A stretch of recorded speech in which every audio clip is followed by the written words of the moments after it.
Hello guys, welcome to the class. ఈ వీడియోలో one piece chapter 1169 explain చేయబోతున్నాం guys. ఈ చాప్టర్ చాలా క్రేజీగా ఉండబోతుంది.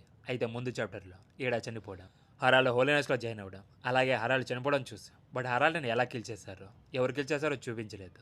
అయితే ఈ చాప్టర్లో హరాలు వర్సెస్ లోకి, షాంక్స్, గబాన్ మధ్య ఫైట్ని చూడబోతున్నాం.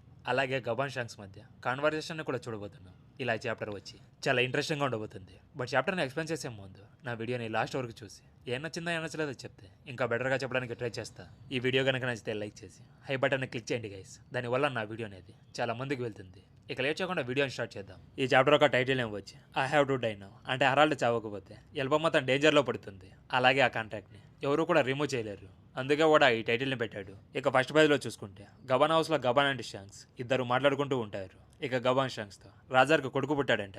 నేను గార్బని లాస్ట్ టైం మీట్ అయినప్పుడు చెప్పాడు తను నేవీ కలర్లో పడకుండా చాలా మంచి పని చేశాడని చెప్తాడు. దానికి షాంక్స్ అయితే నాకు బ్రదర్ కూడా ఉన్నాడా అని స్మైల్ చేసి చాలా హ్యాపీగా ఫీల్ అవుతాడు. అప్పుడు గబాన్ వచ్చి నువ్వు చెప్పింది నిజమే, నువ్వు బగ్గి వచ్చి మాకు కొడుకు లాంటి వారని చెప్తే తనలో ఉన్నది రాజర్ బ్లడ్ కాబట్టి న్యూ ఇయర్లో పైరట్ కింగ్ అవుతాడేమని అంటాడు. దానికి గబాన్ ఇక్కడ టైటిల్స్ వచ్చి వారసత్వంగా రావు, అలాగే అది తనకి చాలా భారంగా మారి టాప్కి రీచ్ అవ్వలేకపోవచ్చని చెప్తాడు. దానికి షాంక్స్ స్మైల్ చేసి అయితే దానివల్ల ఇంకా ఇంట్రెస్టింగ్గా ఉంటుందని చెప్తాడు. ఇక అక్కడ నుంచి అరెస్ట్ కాజల్కి సీన్ని షిఫ్ట్ చేస్తారు. హరాజ్ చెప్పినట్టు గార్డ్స్ లోకిని జరూర్ని అరెస్ట్ కాజల్కి తీసుకుని వస్తూ ఉంటారు. అయితే అరెస్ట్ కాజుల్ నుంచి పెద్ద పెద్ద సౌండ్స్ బయట ఉన్న గార్డ్స్కి వినిపిస్తాయి. ఎందుకంటే క్యాజుల్లో హరాల్డ్ అక్కడ ఉన్న గార్డ్స్ మీద అటాక్ చేసి కిల్ చేస్తాడు కాబట్టి అది గార్డ్స్ చూసి ఎందుకనే తను చంపారు, మీరు చెప్పినట్టే తను మిమ్మల్ని కట్టేస్తున్నారని చెప్తాడు.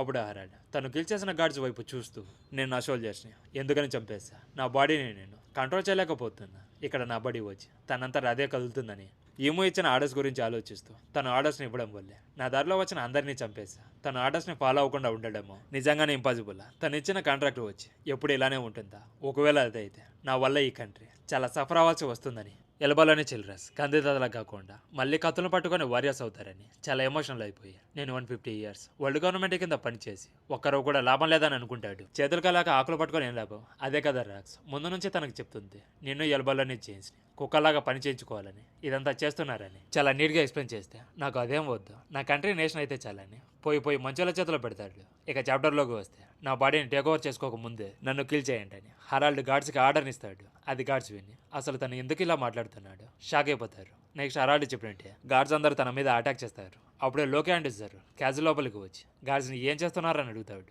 అయితే హరాల్డ్కి వాళ్ళ అటాక్స్ వల్ల ఏమీ కాదు, తన ఇంజురీస్ వచ్చి మళ్ళీ రీజనరేట్ అవుతాయి. ఆ తర్వాత తన మీద కంట్రోల్ని లాస్ అయిపోయి గార్డ్స్ని అటాక్ చేస్తూ ఉంటాడు. అప్పుడు హరాల్డ్ గార్డ్స్తో అందరిక్కడి నుంచి పారిపోండి, ఇప్పుడు నేను ఎలా చనిపోవాలి, నాకు ఎవరైనా హెల్ప్ చేయండి అని అంటాడు. ఇక కట్ చేస్తే గబాన్ హౌస్లో షాంక్స్ వచ్చి ఒక పర్సన్ కోసం పని చేయడానికి నేను హరాల్డ్ ఇద్దరం కూడా హోలీనెస్లో జాయిన్ అయ్యేలా చేశారు.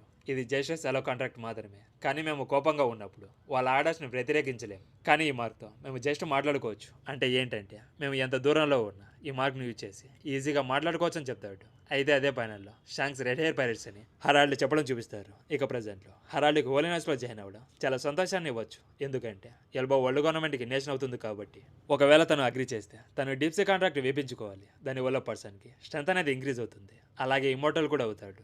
అలాగే ఆప్సిస్ పెంటాగ్రామ్తో ఎంత దూరంకైనా ట్రావెల్ చేయొచ్చు. కానీ ఎక్స్చేంజ్గా ఒక పర్సన్ యొక్క వాయిస్ వాళ్ళకి ఎప్పుడైనా వినిపిస్తుంది. దానివల్ల ఎంత దూరంలో ఉన్నా ఎంత దూరంకైనా ట్రావెల్ చేయొచ్చు. కానీ ఎక్స్చేంజ్గా ఒక పర్సన్ యొక్క వాయిస్ వాళ్ళకి ఎప్పుడు వినిపిస్తూ ఉంటుంది. దానివల్ల ఎంత దూరంలో ఉన్నా తన ఆర్డర్ని రిజెక్ట్ చేయడం పాసిబుల్ అవ్వదు. ఒకవేళ హరాల్డ్ కనుక డీప్సీ కాంట్రాక్ట్ని అగ్రీ చేస్తే మొత్తం వాళ్ళ కంట్రోల్లోకి వెళ్ళిపోతాడు. వాళ్ళకి పవర్, వెల్త్ ఇలా అన్నిటి మీద ఎక్కువగా డిజైర్ ఉంటుంది. వాళ్ళ మాటల మీద నిలబడే హరిశ్చంద్రులు కాదు. నాకు తెలిసి హరాల్డ్ డీప్సీ కాంట్రాక్ట్ని అగ్రీ చేస్తాడని నేనైతే అనుకోవడం లేదని చెప్తాడు. ఇక కట్ చేస్తే అరెస్ట్ కాజుల్లో హరాల్డ్ గార్డ్స్ మీద అటాక్ చేస్తూ ఉంటే లోకి స్టాప్ చేసి ఏం చేస్తున్నారో ముసలోడా, నీకేమైనా అర్థమవుతుందా? నీకు అన్ని ఇంజురీస్ అయినా కూడా ఇంకా నువ్వు ఎలా బ్రతుకున్నావు? నువ్వు మనిషివా లేదంటే మానవ మృగానివా? అయితే ఎందుకని మమ్మల్ని గెలిచడానికి ట్రై చేస్తున్నావు? అలాగే ఈ స్ట్రెంత్ నీకు ఎక్కడి నుంచి వస్తుందని అడుగుతాడు. అప్పుడే జరూర్ నీకేమైంది హరాల్డ్, ఎవరినైనా ఇలా చేశారని అడుగుతాడు. ఇక హరాల్డ్ని స్టాప్ చేయడానికి గార్డ్స్ అందరూ థ్రోన్ రూమ్కి వెళ్తూ ఉంటారు. అయితే వాళ్ళంతా కింగ్ని లోకినే ఏదో ఒకటి చేసి ఉంటాడని అనుకుని వెళ్తారు. ఇక క్యాజువల్ లోపల జరూర్ లోకి ఇద్దరు హరాల్డ్ని స్టాప్ చేసి నీకేమైందో చెప్పమ్మని అడిగితే నేను చేసింది క్షమించరానిది,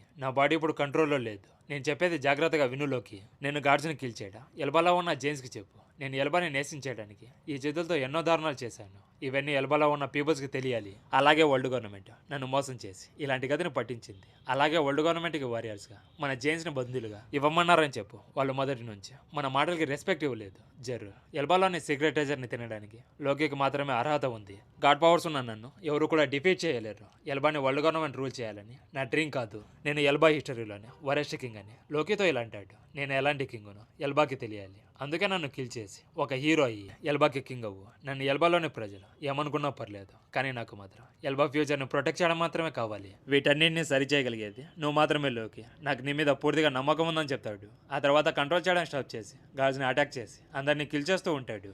ఇక గార్డ్స్ కూడా తను వాళ్ళ కింగ్ కాదని హరాల్డ్ మీద కూడా అటాక్ చేస్తారు. కానీ హరాల్డ్కి ఏమీ కాదు. అప్పుడు హరాల్డ్ వచ్చి ఇక్కడ నుంచి ఒకరు కూడా ఎస్కేప్ అవ్వరు, మీతో పాటే ఆ నిజం కూడా చచ్చిపోతుంది. ఎలాగైనా ఈ కంట్రీని ఈ మూకి అప్పగిస్తానని చెప్తాడు. ఇంకో పక్క లోకి డెవిల్ ఫ్రూట్ని తినడానికి వెళ్తూ ఉంటాడు. కానీ లోకికి డెవిల్ ఫ్రూట్ని తినడం ఇష్టం లేదు. అందుకే లోకి ఏమైంది ఈ మూస్లోనికి సడన్గా డిఫరెంట్గా బిహేవ్ చేస్తున్నాడని హరాల్డ్ని తిట్టుకుంటాడు. బట్ హరాల్డ్ ఆ డెవిల్ ఫ్రూట్ని లోకి తినకుండా స్టాప్ చేయాలని చూస్తాడు. అప్పుడే జరూర్ తన స్పాటుతో కట్టప్ప బాహుబలిని చంపినట్టు బ్యాగ్ నుంచి పొడుస్తాడు. ఆ తర్వాత లోకితో తొందరగా వెళ్ళి ఆ డెవిల్ ఫ్రూట్ని తిను, హరాల్డ్కి మాత్రం అది దొరకకూడదని చెప్తాడు. అప్పుడే హరాల్డ్ తన స్వాడ్ని జరూల్ హెడ్లోకి దింపి నువ్వు ఇచ్చిన లెజెండరీ స్వాడ్ని నువ్వే తీసుకోమని చెప్పి లోకియాన్స్లో ఉన్న ర్యాంగ్నర్ వెపన్ని అలాగే డెవిల్ ఫ్రూట్ని తీసుకోవాలని వెళ్తూ ఉంటాడు. అప్పుడే షాంగ్స్ అండ్ కపాన్ ఇద్దరు క్యాజుల్లోకి వచ్చి హరాల్డ్ని అటాక్ చేస్తారు.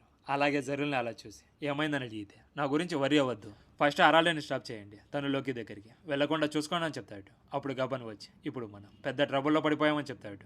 అలాగే షాంక్స్ నువ్వు ఇక్కడ ఏం చేస్తున్నావో ఒక్కసారి నీ ఐస్ని ఓపెన్ చేసి చూడని అంటే హే షాంక్స్ ఈ మోర్టల్ పవర్ సూపర్గా ఉందని చెప్తాడు. దానికి షాంక్స్ తన ఆర్డర్స్ని ఫాలో అవ్వకుండా హరాల్డ్ని ఫ్రీ చేయడానికి అసలు దారే లేదా అని ఆలోచిస్తూ ఉంటాడు. ఇక లోకి ఒక రూమ్ దగ్గరికి వచ్చి ఓపెన్ చేస్తాడు. అయితే ఆ రూమ్లో వచ్చి ఒక బాక్స్ ఉంటుంది. అలాగే ఆ బాక్స్ని చైన్తో లాక్ చేసి ఉంటారు. అయితే ఆ బాక్స్లో వచ్చి ఎల్బాలో వారసత్వంగా వచ్చి ఒక ఫర్బిడెన్ డెవిల్ ఫ్రూట్ ఉంటుంది.